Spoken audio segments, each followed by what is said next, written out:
तो आज जो सोर्सेज हमारे हाथ लगे हैं वो हमें सीधे डोनाल्ड ट्रंप और क्यूबा के बीच एक नई तनातनी में ले जाते हैं। हाँ, और इसकी शुरुआत होती है एक बहुत ही नाटकीय घटना से। वेनेजुएला के नेता निकोलस मादुरो को पकड़ने वाली अमेरिकी रेड से, है ना? बिल्कुल, उसी घटना ने कह सकते हैं पूरी चिंगारी लगा दी।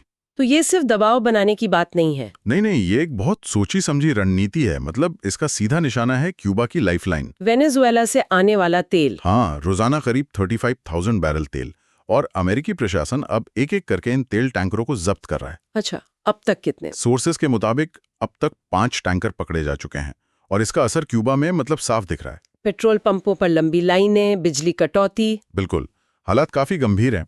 और इसी माहौल में ट्रंप का वो मशहूर पोस्ट आता है ट्रूथ सोशल पर। हाँ, जो बहुत सीधा और दो टोक था। क्यूबा को अब और तेल या पैसा नहीं मिलेगा, जीरो। और फिर वो कहते हैं, मैं उन्हें जोर देकर सलाह देता हूं कि वे एक सौदा कर लें इससे पहले कि बहुत देर हो जाए। मतलब ये कैसा सौदा?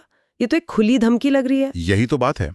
सोर्सेज में भी यही इशारा है कि इस सौदे की कोई डिटेल नहीं है जो इसे और खतरनाक बनाता है। तो क्यूबा ने इस पर कुछ कहा?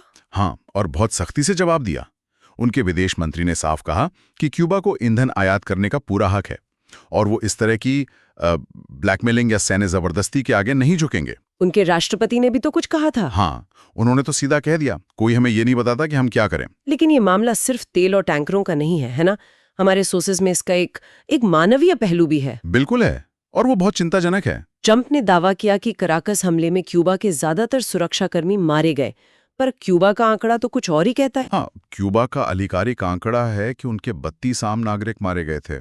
इन दोनों दावों में इतना बड़ा अंतर क्यों? ये एक तरह से नैरेटिव की लड़ाई है। अमेरिका इसे एक सैन्य ऑपरेशन दिखाना चाहता है, और क्यूबा इसे अपने नागरिकों पर हमला बताकर दुनिया की सहानुभूति लेना चाहता है। सच्चाई शायद इन दोनों के बीच कहीं है। तो यहीं से ये मामला एक बड़ी तस्वीर का हिस्सा बन जाता है।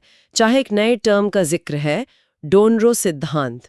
ये नाम कुछ जाना पहचाना लग रहा है। हाँ, और यहीं पर बात दिलचस्प हो जाती है। ये असल में 1823 के पुराने मनरो सिद्धांत पर एक तंज है। मनरो की जगह डॉन यानी डोनाल्ड ट्रंप। बिल्कुल, पुराना सिद्धांत कहता था कि यूरोपीय देश अमेरिकी महाद्वीपों में दखल न दें।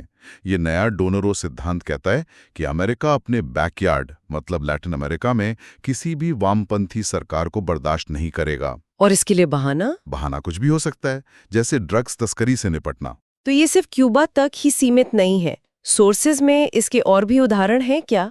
हाँ, बिल्कुल।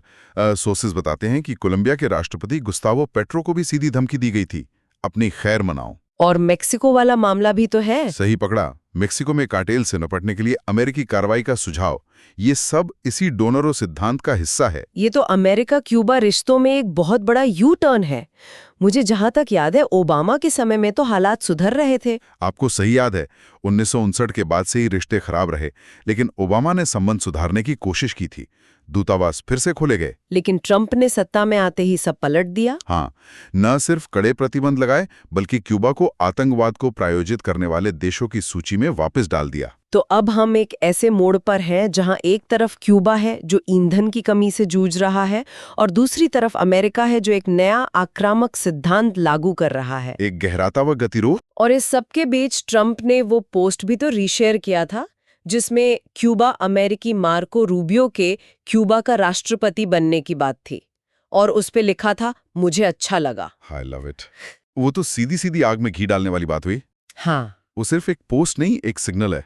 और इन सभी सोर्सेस को एक साथ रखकर देखें तो एक बड़ा सवाल खड़ा होता है। क्या? यही कि अमेरिकी वर्चस्व स्थापित करने और खास विचारधारा वाले नेताओं को निशाना बनाने पर ये जो नया जोर है, उसे देखते हुए ये डोनरो सिद्धांत लैटिन अमेरिका के बाकी देशों की स्थिरता और उनकी अपनी आज़ादी के लिए भविष्य में क्या मायने रखता है, ये सोचने वाली बात है।